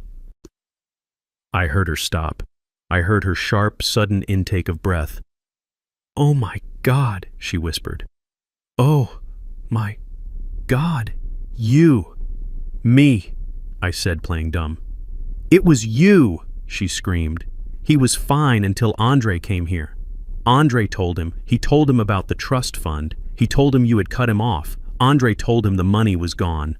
I stood in my silent $1 million penthouse and I finally understood. Brad Van Horn, the con artist, had been grooming Andre. He saw the BMW. He heard about the trust fund. He saw old family money. He wasn't just marrying Serafina. He was planning to fleece her entire family. That dinner at Lavetta, that $10 million deal, that was the bait. He was grooming me, and when Andre panicked and broke, ran to him, telling him the family loser had suddenly and mysteriously dissolved the trust. Brad didn't see a family squabble. He saw a threat. He thought I knew. He thought I was onto him. He thought I was a rival player who had just made the first move. He thought my cutting off Andre was an attack, a sign that I was about to freeze all the assets. He didn't wait to find out. He panicked. He took the money and he ran. My simple act of family justice had inadvertently and beautifully exposed a multi-state federal criminal. Gus, Serafina whispered, her voice hollow with the horrifying realization. He was trying to get you to invest, wasn't he? He was using me to get to you. Yes, Serafina, I said, my voice cold as the grave. I believe he was. And when you cut Andre off, Brad thought you had found him out. He thought the whole thing was about to collapse. She was putting the pieces together, her voice breaking with each new terrible truth. Your stupid family fight, it just blew up my entire life. I let her words hang in the air. My stupid family fight, I said. No, Serafina, your greed blew up your life. You married a reflection of yourself, and it shattered. GD, what am I going to do? She sobbed. The police are here. They're looking at me. They're taking my laptop. Gus, please, you have to help me. You're the only one who can. You have to tell them. You have to pay them. Pay them. The investors or my bail. Gus, please, for Andre, for what we used to have. I stood there looking at the city lights. I thought about her laugh in the restaurant. I thought about her calling me a relic. I thought about my son calling me a loser. GFs, I said, my voice calm. I have no idea what you're talking about. I'm just a poor old failed jazz musician. I don't have that kind of money. Gus, no, that's not. You can't. I can't, Serafina, I said. You should call a winner. You should call someone who knows how to make things happen. And I hung up the phone. I held the phone to my ear, my knuckles white. The bourbon sat untouched on the desk. Serafina, what are you talking about, police? That sounds crazy. Brad is a successful man. He closes $10 million deals. You told me yourself. I had to play the part. I had to be the slow, simple, loser ex-husband. I had to be the man she thought I was. A lie, she shrieked, her voice cracking. It was all a lie, Gus. Don't you understand? He's a con man, a fraud, a what did they call it? A Ponzi scheme. He was running a Ponzi scheme. A what? Serafina, that's movie stuff. You're not making any sense. You're just upset because he left. I'm not upset. I'm terrified, she screamed. The police are here. Not because he left Gus, because of what he left behind. He's gone. He packed his bags and he cleaned out everything. And he left me to face them. I sat down in my chair, my heart beating a slow, steady, cold rhythm. Face who, Serafina? The police. And the investors. And the banks. Oh God, Gus, the banks. She was hyperventilating now, the words tumbling out in a broken, wet sob. I woke up this morning. He was gone. I thought he'd gone for a run just like he always does, but his closet was empty, Gus. The closet, all his suits, his shoes, his suitcases, gone. Okay, I said, keeping my voice soft, confused. So he packed his bags. That's bad, Serafina, but it's not. Then the bank called. She cut me off. The main bank. They were asking why I had missed the last 6 mortgage payments, 6 Gus, 6 months. But the house, I said, you told me, Brad told Andre, the house was paid for in cash, a wedding gift. It was a lie, she roared, her voice breaking into a desperate wail. He never paid for it. He just faked the documents. He was just paying the mortgage every month to keep up the show, and he must have stopped paying 6 months ago. The bank said the house is in foreclosure. They're seizing it. They're seizing it on Monday. I'm going to be homeless. Gus, homeless. Serafina, I said. I don't know what to say. That's terrible. That's not even the worst of it, she sobbed. That's not why the police are here. It's the investments. That $10 million deal he talked about at dinner. That stupid Dubai property. It was all fake. Fake. It doesn't exist. There is no property. He was just collecting money from his friends, from his clients. He was just taking their money and putting it in his own account, and then... She couldn't breathe. She was choking on the words. And then what, Serafina? And then he'd find new investors. She whispered, her voice hollow. And he'd use their money to pay dividends to the old investors, to make it look like it was real, to keep them all happy. A Ponzi scheme, I said, stating the obvious. Yes, she cried. And the police are here because one of the investors, some powerful man from Chicago, he found out. He called the SEC. He called the FBI, and they traced it all back. And Brad must have known. He must have gotten a tip. So he ran. My God, Serafina, that's just awful. You still don't get it, do you? She hissed, a new sharp note of pure, undiluted terror entering her voice. You think I'm just sad because I'm broke? You think I'm just upset because my husband left me? I assumed. He didn't just run Gus. He left me holding everything. The police. They're not here for him. They're here for me. I stood up. For you? Why you didn't do anything? Because he put it all in my name, she screamed, and the sound was so full of despair it was almost an animal noise. All of it, Gus. The company, Van Horn Enterprises. It's registered to Serafina King, the bank accounts where the investors sent their money. They're my accounts. The fake documents, the fraudulent contracts, the wire transfers. He made me sign them. He told me they were tax shelters. He told me it was standard procedure for high net worth individuals. He told me I was his business partner. She was crying so hard she could barely speak. I thought I was being a supportive wife. I thought I was part of the winner's circle. And all this time, he was just using me. He was setting me up. He was making me the face of his entire criminal operation. I was silent. The magnitude of his treachery was breathtaking, even for me. He's gone, she whispered.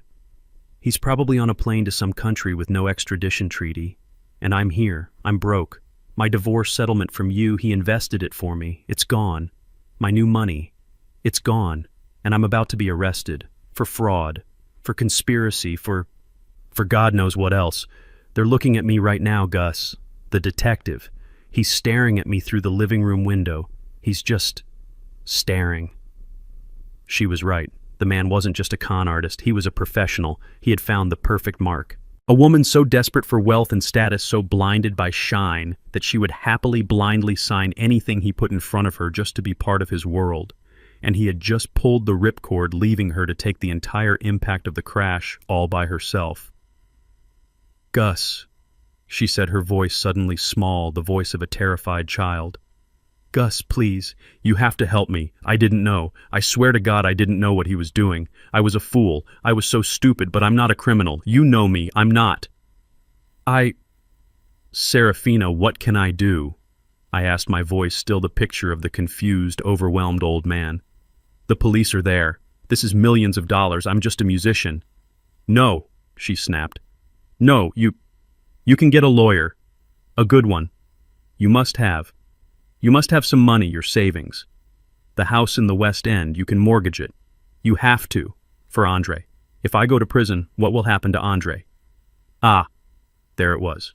The final desperate manipulation. Our son. "I don't know, Serafina," I stammered. "This is all just... it's too much. I need to think. How could this even happen?"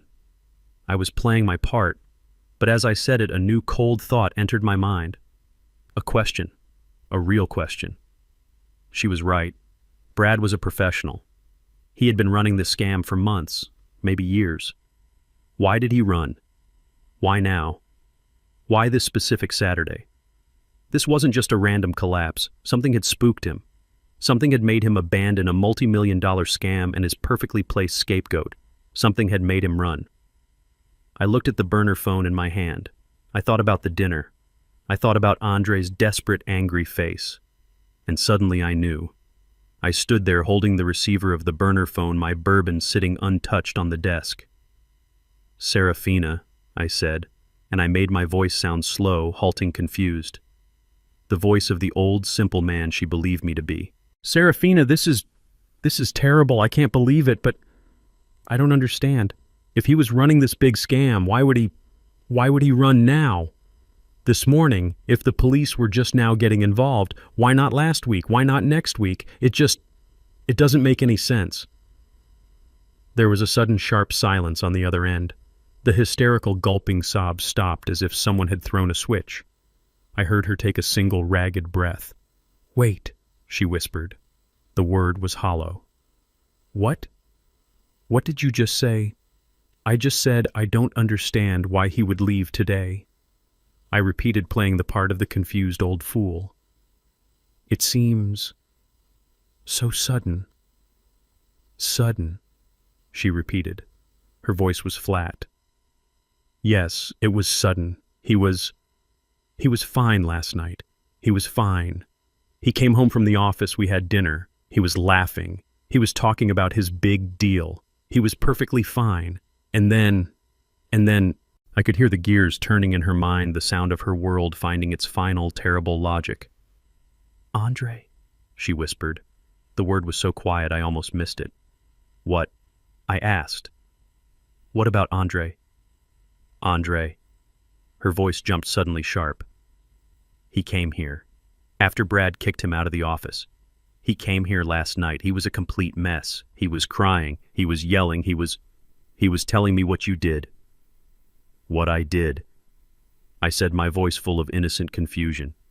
"Serafina, I haven't done anything. I just talked to him on the phone." "You did everything," she shrieked, the hysteria returning, but this time it was different. It wasn't just fear. It was realization. "You cut him off. That's what you did. You cut off the trust fund. You took his car. You're kicking him out of his apartment. He came here screaming that you had finally gone crazy, that the loser dad had ruined him." "That was just a family matter, Serafina," I said softly. "A terrible argument, but that has nothing to do with Brad Van Horn. It has everything to do with him."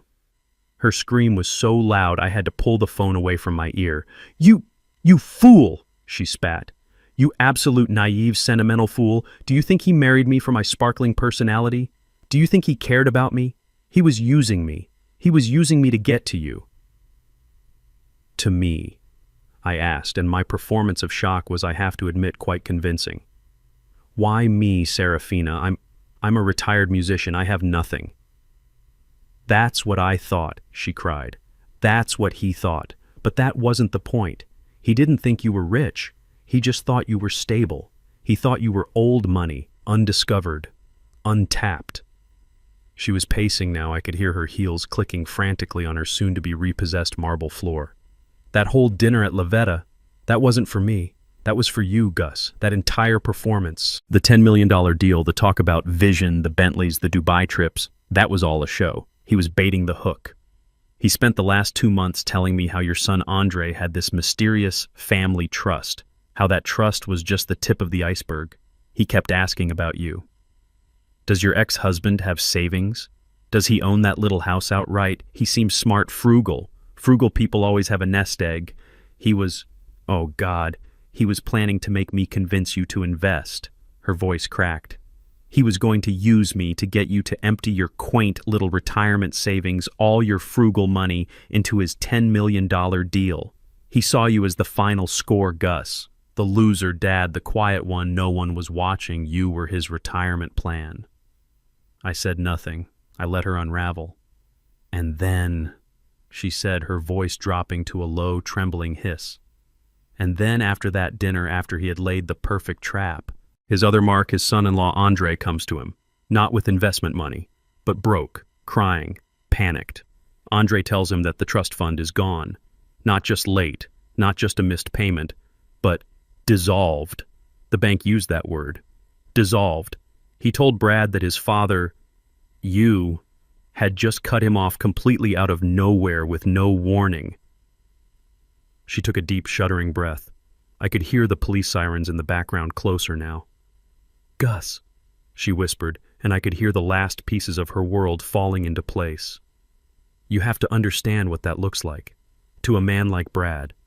A man like that, a man who lives on lies and shadows, he doesn't think in terms of family drama. He doesn't believe in angry fathers. He thinks in terms of threats. He thinks in terms of who knows. Her voice was rising, getting faster and faster, a torrent of horrifying comprehension. He didn't see an angry father. He saw an opponent. He saw the secret, silent grantor of the trust fund suddenly, violently, and legally pull all the money off the table. He must have thought you knew. He must have thought you'd found him out, that you knew he was a fraud. Serafina, that's... Don't you get it? She screamed, the sound tearing from her throat. He thought your call to the bank was your first move. He thought you were the one who called the FBI. He thought you were the one who tipped off the investor in Chicago. He thought you were freezing the assets. He didn't see a loser, Gus. He saw a player who was smarter than him, a player who was coming for him. He didn't wait to find out. She was sobbing now, a terrible, dry, choking sound. He didn't wait for your next move. He saw the first crack in the dam, and he ran. He grabbed the emergency cash, and he ran. It was you, she shrieked, the accusation finally landing, aimed at the wrong target. It was your stupid, petty little power play with Andre. You were trying to teach your son a lesson about manners, and you just blew everything up. You scared him off. If you had just left it alone, he would still be here. We would still be fine, but you had to be the big man. You had to cut him off, and you scared him away. You ruined me. He's gone! Gus! She wailed. He's gone, and he left me with all of it. The police. They're walking up the stairs. They're coming to the room. Oh, God. Oh, God. Gus. I heard a muffled sound, a man's voice, firm and official. Ma'am, I need you to put the phone down. We need to ask you some questions. The line went dead. I stood there in my silent penthouse holding the cheap burner phone. My hand was perfectly steady. The city lights were perfectly clear. I looked at my untouched glass of bourbon. I had done it. She was right. I had done it. I had pulled a single small insignificant thread. The thread that was paying for my son's arrogant lifestyle. And in doing so, I had unraveled an entire criminal empire. I didn't just teach my son a lesson. I had inadvertently and beautifully destroyed the very winner he so admired. I had saved Serafina from her own toxic greed, though she would never ever see it that way. I had taken out the trash. Brad Van Horn thought I was a loser. He thought I was a small, easy mark, a final payday. He never realized that in this game I was the predator and he was just the bait. My son called me a loser, and in doing so, he had, in the most perfect twist of fate, saved me the trouble of ever having to prove him wrong. I had won. I picked up the bourbon, swirled the amber liquid, and took a long, slow sip. It was the best drink I'd had in 10 years. Here is the lesson learned and the call to action as requested. The call from Detective Miller came the next morning. It wasn't on the burner phone. It was on my private, unlisted number. "Mr. King," he said, his voice respectful. "I know you're not directly involved, but as Mrs. Van Horn's ex-husband and Mr. Andre King's father, we'll need you to come in just to verify some of her timeline. A formality." "Of course, Detective," I said. "I'll be there this afternoon." I hung up the phone. A formality. He had no idea. At 3 p.m., the Atlanta sun was high and hot. The downtown police precinct was a squat, ugly brick building that smelled like stale coffee disinfectant and quiet desperation. The fluorescent lights inside hummed, casting a sick greenish glow on the stressed-looking people waiting on hard plastic benches. Then my car arrived. It didn't just pull up, it appeared. A silent midnight black Rolls-Royce Cullinan gliding to the curb as if it were moving on a cushion of air. It was so out of place in this neighborhood, so impossibly clean and expensive, that the officers smoking by the front door stopped mid-sentence. They just stared. The car sat there for a long, quiet moment.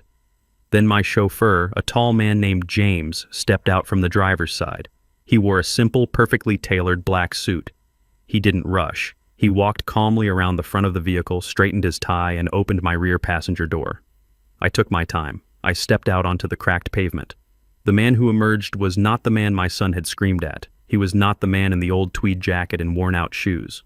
Today, I wore a custom-tailored Tom Ford suit. It was a deep, dark charcoal wool so fine it looked like liquid shadow. It fit my 70-year-old frame with a precision that cost more than my son's leased BMW. My shoes were black hand-stitched Italian leather polished to a mirror shine. On my wrist I wore a Patek Philippe Calatrava. No diamonds. No flash. Just a simple, quiet statement of power that Brad Van Horn with his gaudy, oversized watch would never understand. I was no longer Gus. I was Augustus King. James handed me my briefcase, a simple, elegant leather case. "Wait for me here, James," I said. "I don't imagine this will take long." "Very good, Mr. King." I turned and walked toward the precinct doors. The officers by the entrance instinctively straightened up as I approached. One of them, a young man, actually opened the door for me. I nodded my thanks and walked in. The entire waiting room went silent. The shift in atmosphere was immediate.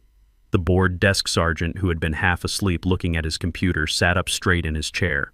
The people on the benches stopped fidgeting. When you have spent your life pretending to be invisible, you become hyper-aware of what it feels like to be seen. And they were seeing me. They didn't see a loser. They didn't see a relic. But they saw what I had hidden for a decade. They saw money, yes, but more than that, they saw power. They saw a man who was not to be trifled with. I walked directly to the front desk. My shoes made no sound on the worn linoleum floor. The desk sergeant looked up, his eyes wide, taking in the suit, the watch, the undeniable aura of command. Can I help you, sir?" he stammered. "Good afternoon, officer," I said. My voice was not the reedy, quiet tone of Gus. It was the voice I used to close deals, the voice that owned 50% of Soul City Records. It was deep, resonant, and calm. "My name is Augustus King. Detective Miller is expecting me. I am here to provide a statement regarding my son Andre King and my ex-wife Serafina Van Horn." The sergeant fumbled with his phone. "Yes, sir. Mr. King. Right away, sir. He's expecting you. I'll let him know you're here." As I stood there waiting, I saw a door open at the end of the hall. 2 officers were escorting a figure in handcuffs. It was Andre. He was a wreck. He was wearing the same wrinkled suit from the night at the restaurant 3 days ago. He was unshaven, his hair was matted, and his eyes were red and wild with panic and lack of sleep. He looked up and he saw me. He stopped dead in his tracks. The officers had to tug on his arm. He just stared. He wasn't looking at Dad. He was looking at a stranger. He was looking at a man in an $8,000 suit. He was looking at a man who had just arrived in a Rolls-Royce. He was looking at a man who was standing there with the calm, patient, and terrifying authority of a king. His mouth opened. No sound came out. His brain simply could not compute what it was seeing. I didn't smile. I didn't scowl. I just held his gaze. I just let him see. "Dad," he whispered. The word was a tiny, broken sound. Before I could answer, Detective Miller came rushing out. "Mr. King, thank you for coming in. Please right this way." He gestured down the hall away from my son. I gave Andre one last long look, a look that said, "The game is over." Then I turned my back on him and followed the detective. Detective Miller led me down a long, fluorescent-lit hallway. The floor was a pale, sickly green linoleum scuffed with the marks of 1,000 heavy boots. The sound of my own handmade leather shoes was offensively quiet, out of place. The air smelled of burnt coffee and industrial cleaner. "They're in here, Mr. King," Miller said. He opened a heavy door marked Interview Room 3. "Just a few questions to get your side of the timeline. We're trying to understand how Mr. Van Horn operated." I nodded. "Of course, Detective. Whatever you need." I stepped into the room, and I stopped. It was like a terrible painting, a masterpiece of desperation. They were all there. Serafina was sitting at a small metal table under a buzzing fluorescent light that was cruel and unforgiving. The light bleached all the color from her face, making her look not just tired, but ancient. Her emerald silk dress from the restaurant, or perhaps another one just as expensive, was deeply wrinkled as if she had slept in it. Her hair, which had been so perfectly styled, was falling out of its elegant bun in damp, stringy sections. Her makeup was a smeared, tragic mask. She was staring at a styrofoam cup of coffee on the table, her hands cuffed not to the table but to each other in her lap. On a hard plastic bench against the far wall sat my son Andre and his wife Amber. They were the very picture of ruin. Andre was still wearing the same suit from 2 days ago, the one I had last seen him in on my porch. It was rumpled, stained, and it hung on him. He had his head in his hands, just staring at the floor between his feet. Amber was next to him, her knees pulled up to her chest, her arms wrapped around them. She was weeping quietly, a constant, exhausted, hiccuping sound. They were no longer the vibrant, arrogant couple from the restaurant. They were refugees. Detective Miller cleared his throat. "Mrs. Van Horn, Mr. Andre King, this is Augustus King. He's here to provide a witness statement." They all looked up at the sound of my name. The reaction was slow. It was not immediate recognition. It was a gradual, horrifying dawning. Serafina's eyes, red-rimmed and hollow, lifted from her coffee cup. They passed over me, then snapped back, widening in disbelief. She wasn't seeing Gus, the poor, pathetic musician. She was seeing the Tom Ford suit. She was seeing the Patek Philippe watch. She was seeing the man who had walked out of the police station lobby and into a chauffeured Rolls-Royce. Her mind, already shattered by Brad's betrayal, simply could not process this new reality. "Gus," she whispered. Her voice was a dry, broken rasp. It wasn't a question. It was a plea for the world to start making sense again. At the sound of his mother's voice, Andre's head snapped up. He saw me. He saw the man from the restaurant, the man from the porch, the man from the precinct lobby. This man was not Dad. This man was an immaculate, powerful, terrifying stranger who just happened to be wearing his father's face. He looked at my suit. He looked at my shoes. He looked at my calm, steady, and pitiless gaze. "Dad," he breathed. The word was full of a child's terror. It was the sound of someone seeing a ghost, or worse, realizing the ghost had been the only real thing in the room all along. Amber just stared, her mouth open, her tears frozen on her cheeks. "And this," Detective Miller said, gesturing behind me, "is his legal counsel, Mr. Morrison, who will be present for the statement." As if on cue, Mr. Morrison, tall, impeccable, and carrying a briefcase that probably cost more than Brad's first car, stepped into the room beside me. He nodded once curtly at the room. His presence filled the small, grimy space with an aura of corporate, high-priced, and absolutely lethal law. This was the final piece. Serafina's eyes darted from me to Morrison and then back to me. The con artist's wife finally understood. She wasn't just dealing with a relic. She was in a room with a powerhouse. "No," Serafina whispered, shaking her head. "No, I don't understand. Gus, what is this?" "Andre." My son just continued to stare at me, his eyes wide with a dawning catastrophic horror. He was finally connecting the dots. The car, the trust fund, the apartment, the clothes, the car, Brad's sudden disappearance. It wasn't a bank error. It wasn't bad luck. It was me. "Dad," he whispered again, and this time his voice was trembling. "What did you do?" I looked at my son, Andre, his face a mask of pale confusion, staring at me as if I were a complete stranger. I looked at Serafina, cuffed and broken her mind, visibly scrambling to assemble the pieces of a puzzle that made no sense to her. And I looked at Mr. Morrison, who was the picture of calm corporate power. I did not have to say a word. I had paid Morrison for this. This was his performance. He placed his elegant leather briefcase on the metal table. The click of the latches opening was the only sound in the room. Detective Miller leaned against the wall, watching content to let the real show begin. Morrison did not look at Andre or Amber. He spoke directly to Serafina, his voice polite, professional, and utterly devoid of pity. "Mrs. Van Horn," he began, "my name is Morrison. I am Mr. Augustus King's business manager and personal attorney." Serafina just stared at him. "Business manager," she whispered. What business?" Morrison ignored her question. "We are here at Detective Miller's request. But I believe I can clarify the timeline that seems to be confusing everyone." He paused, letting the silence stretch. "It appears your associate, Mr. Brad Van Horn, made a rather sudden departure yesterday. He ran," Serafina hissed, her eyes filling with rage. "He left me. He is a con artist, yes," Morrison said calmly. "And we believe his departure was not random. It appears, Mrs. Van Horn, that Mr. Van Horn became, let's say, spooked.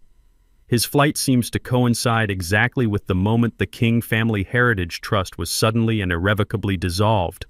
The room went absolutely still. Andre, who had been staring at the floor, snapped his head up. Serafina frowned, the confusion on her face complete. "The trust fund. The inheritance. What does that have to do with anything? That was Andre's money. From his grandparents. How could that scare Brad?"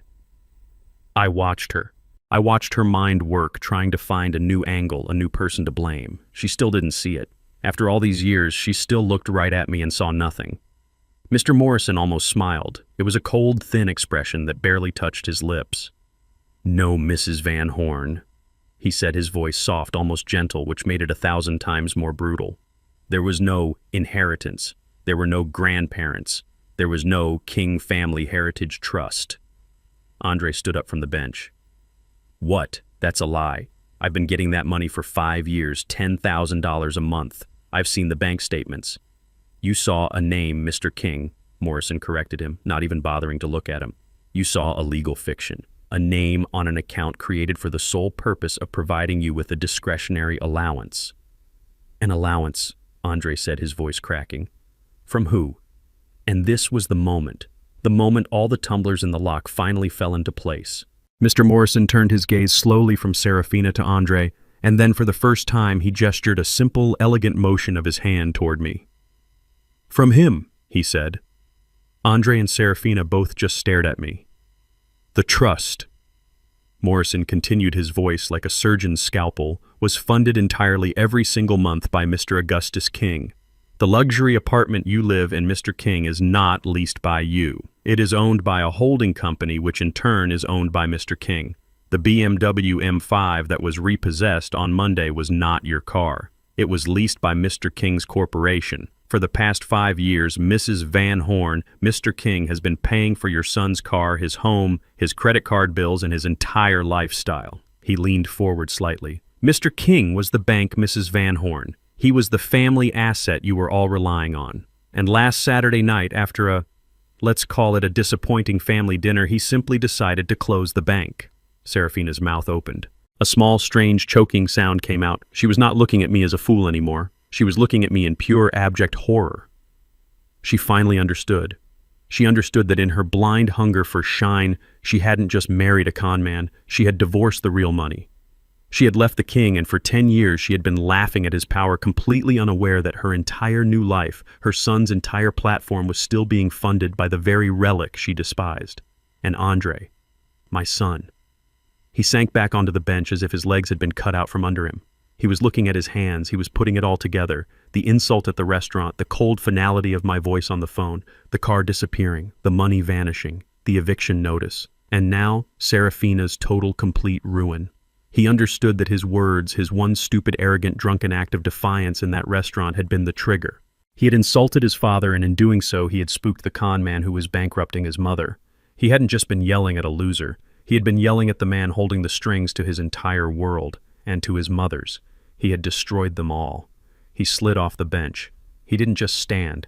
He slid his legs, giving way until he was on his knees on the filthy linoleum floor of the interview room. He crawled the 2 feet between the bench and my chair. "Dad," he whispered. He put his trembling hand on my knee. "Dad, I'm sorry. I'm sorry. I didn't know." I looked down at him. My 40-year-old son kneeling at my feet, a broken, weeping child. I looked at Serafina, who was just staring into the void, her life in ashes. I looked at Andre and I felt nothing. Not anger, not pity, just a vast, cold emptiness. I spoke and my voice was quiet, but it filled the small room. "You were right about one thing, Andre," I said. "I am a failure." Right. He looked up, his eyes full of desperate hope, ready for me to forgive him.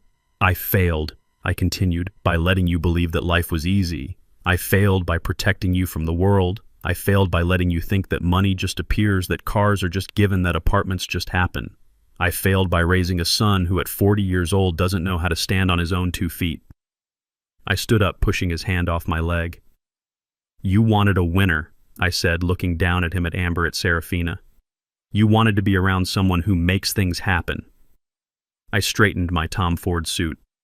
I nodded to Mr. Morrison, who picked up his briefcase. "Well," I said, turning my back on them, "now you all have the chance to learn how to be winners for yourselves." I walked out of the room. I didn't look back. I left them there in the cold green light of the police station to face the detective, their creditors, and the unchangeable, brutal truth of what they had done. What I learned from all of this is that the brightest smiles often hide the sharpest teeth. I spent decades of my life practicing kindness, believing that love and sacrifice were enough. I thought my generosity was a virtue, but my family saw it as a weakness to be exploited. They mistook my silence for ignorance and my humility for poverty. The truest and most painful lesson is this: money does not create monsters. It only reveals the ones who were hiding there all along. Never let anyone, especially your own family, make you feel worthless just because they are blinded by greed. True power is not about what you have in the bank. It is about knowing your own worth when everyone else has forgotten it. If you have ever had to fight for respect from the very people who should have given it to you, freely share your story in the comments below. And please don't forget to subscribe for more stories of justice served.